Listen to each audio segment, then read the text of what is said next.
My name is Eldon Matlick, and I'm the professor of horn at the University of Oklahoma. This is going to be a clinic for exercise number 10 from the Pottag Preparatory Melodies for Solo Work. Before we get started on this, we really do need to establish some sort of tempo. It's marked allegretto, which is not really fast but not really slow either. If you think of a fast walking tempo, I think that you'll hit the nail on the head. Somewhere between 92 and 96. I know some people may go up closer to 100, but it sort of loses its character when you take it that fast. So for our purposes this time, we're going to just take it around 92. What you need to do is look at this etude and really examine it.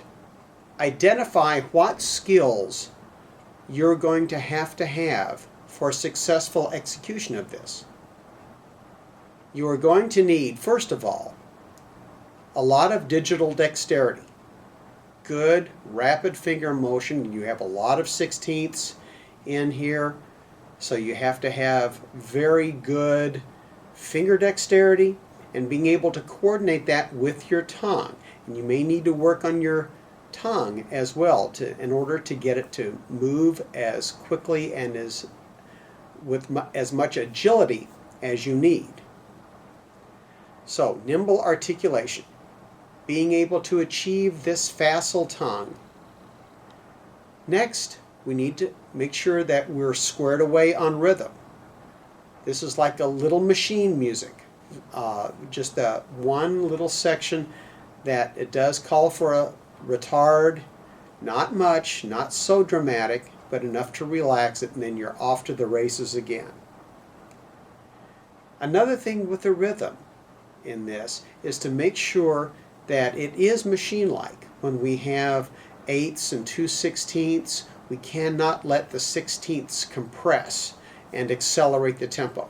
So we have to make sure we have good internal subdivision. And when you practicing this, even at the slower tempos, which you should be doing slower, don't play this up to tempo immediately, but slow it down sufficiently and put your metronome on 8th notes, so where you can really get a good feel of where your 16ths are going to line up. Next, we have flexibility. We have a lot of large intervals that need to be traveled through very quickly. So we have some things that we can do to help us negotiate those. Now, let's work on some specific points for you to perform this successfully. First of all, the articulation. We need to establish a nice, agile articulation. But before we do that, that's all dependent on making sure that we have a wonderful, consistent airstream.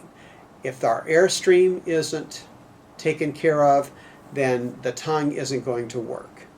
So, you need to blow an uninterrupted airstream through the instrument. So before you even start, I would just play just a couple long notes.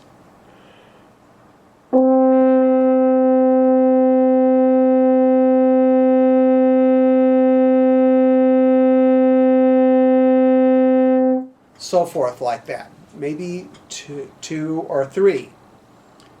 But this airstream must be really solid, very steady,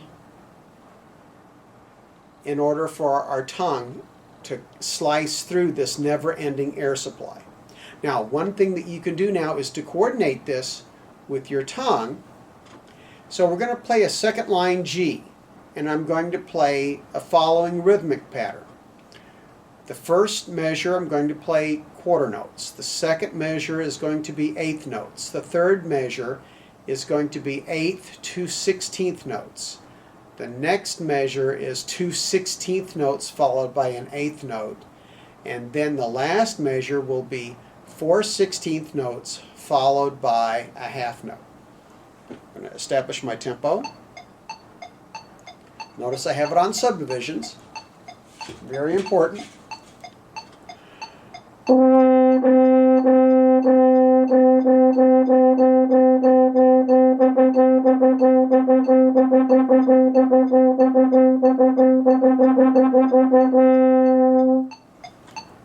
Do that a few times. When we tongue, make sure that you are using the very tip of the tongue, not in back of the tip, but the actual tip. What you might want to do is just put your finger up and stick your tongue out, tip the finger to your tongue, and make sure that that portion of the tongue is touching your tooth in back, not the back of the tooth. It'll give you a za tongue, but the actual tip of the tongue. Now, some people will feel more comfortable with the tip of the tongue touching the center part of the teeth, in the back of the teeth, on that big flat surface in the back. Others may like to put the tip of the tongue down a little bit lower, where they start feeling the sharp edge of the top teeth, as if you have a little lint or fuzz on the end of your tongue. Either will work. Experiment with both to see which one might be of service to you. When you do this exercise that I just showed you, strive for a very quick flick on the release. So the tongue stays back, and when it's time to tongue, the very tip of the tongue moves forward, glancing at the tongue, giving it a nice stroke, and then a good rebound. Now, one of the things that you can do to help you is to do a trumpet player's trick, and that is to slightly elevate the tongue in the oral cavity. You bring it up from the floor of the mouth a little bit, so that it's sort of floating inside. Then you get the tongue a little bit more forward, so that when you tongue, you're only using the very tip part of the tongue rather than the whole mechanism. A little bit more elevated, tongue a little bit more forward in the oral cavity, so where you're working with the very tip quarter inch of the tongue.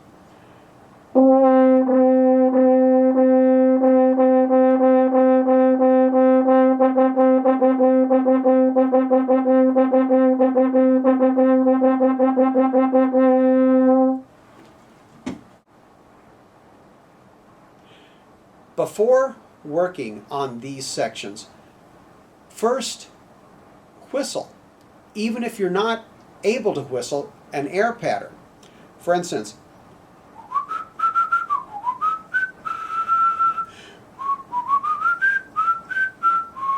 and if you can't whistle, you can blow an air pattern. It will still do the same thing.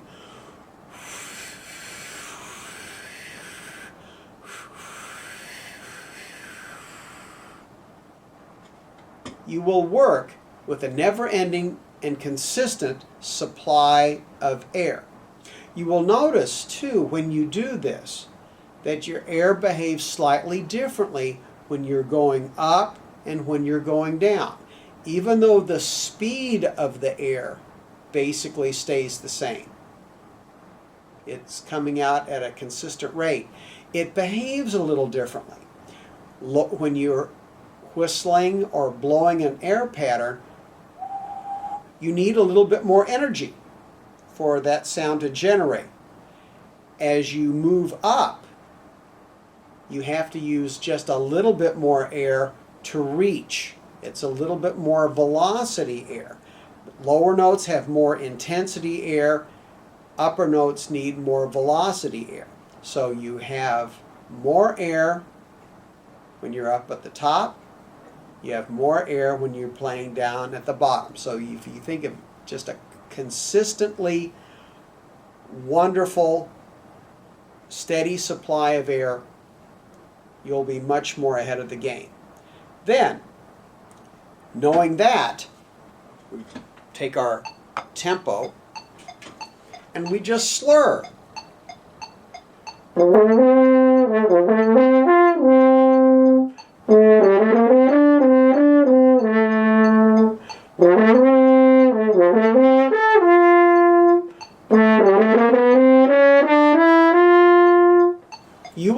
D quickly enough where the notes will want to collapse because you're not using enough air.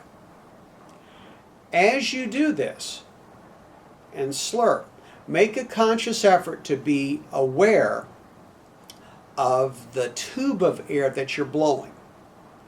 It never backs off, and also at the same time, think about the dimension or the width of the air as it's leaving your mouth. It should stay the same dimension as much as possible, not only in the middle range, but also when you dip down low and when you dip down high, so we're not opening and closing it like a camera shutter. Da da dee da da da da da da dee da dee da dee dee dee dee dee. As much as you can, keep it nice and centered with a good diameter, and just think about directing the air forward a little bit more for upper notes.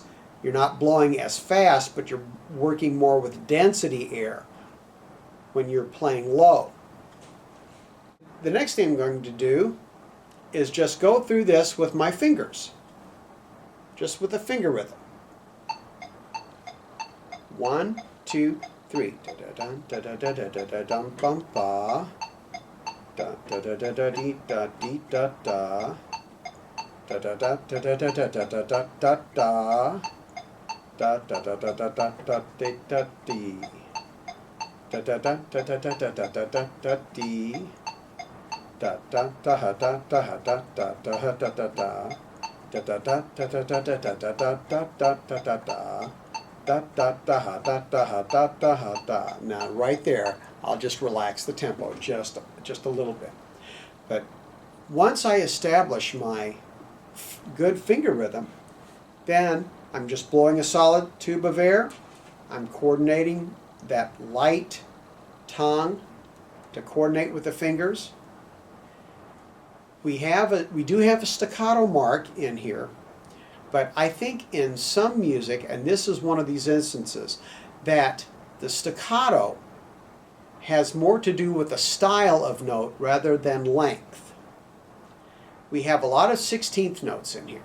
So if you have 16th notes that are moving fairly quickly, but you have the staccato mark, which would, in some instances, makes us want to separate the notes. But how separated can we make fast-moving 16th notes anyway?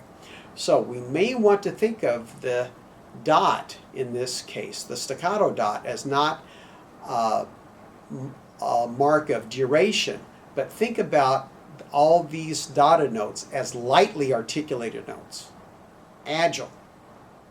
So instead of trying to peck or hammer, think more of that D or T. D, D, D, D, D, D, D, D, D, D, D, D. Your technique will be better served by this. To help with our flexibility, we can use some special fingerings from time to time. Some people find these fingerings beneficial, others may not. It's not a sign of weakness or cheating, it's just smart playing. If the gun of necessity is held to your head and you need to explore a different fingering that may make your chore easier, by all means do it. I do this a lot. There are a couple of times we can use some specialized fingerings. If we look at the third line, where we have on the second beat the drop down to the D, that ninth. Notice I was playing that low D with the third finger, but I was staying on the B flat horn.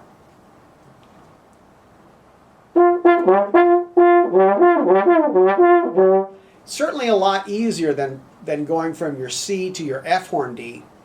A little clunky. Another thing that you might want to do is play that D on 1 and 2 instead of third. You know, that's another possibility. I think the third is a little bit more open and responds a little bit more quickly. Now, another thing that that I've found with a student that seemed to work really well is the last F sharp. Instead of going to your F horn second finger, you can play that F sharp staying on the B flat horn 1 and 2. And then finally on the resolution G, go open. So what I'm going to do is use the third finger D, third finger A, and then the 1 and 2 F sharp.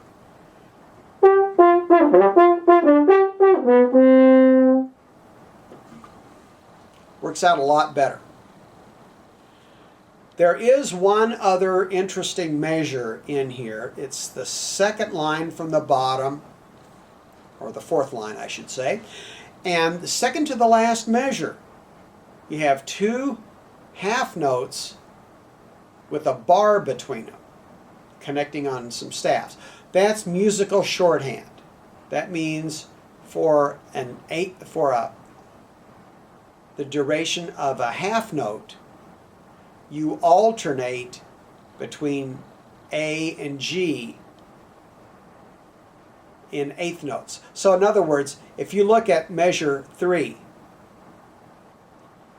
it would be the same thing.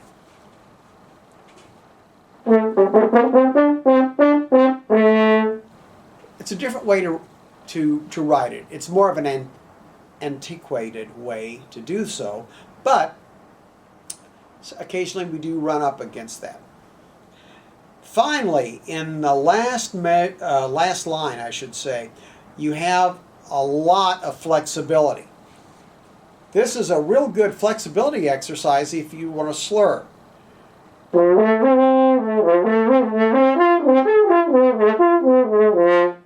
Yeah, and when you have those lower notes, like the middle C, and then on the second measure the G at the beginning of the measure, and then the E on beat 2, give a little nudge, like a little bounce. So make those lower notes come out so they act more like trampolines.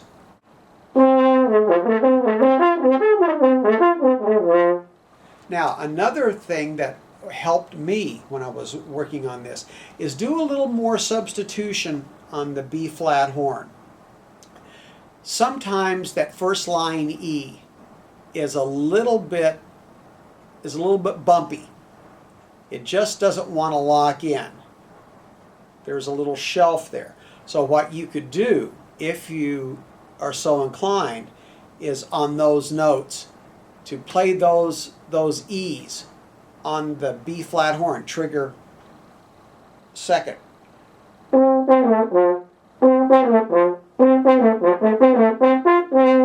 I do that when I slur. When I come back up on articulating, I'll use the regular open E.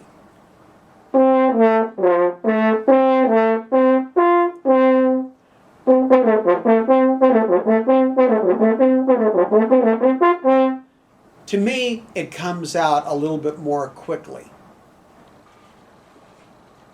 So, now I've gone through this exercise, giving you some tips and pointers. Now, let's hear what this is like in its entirety.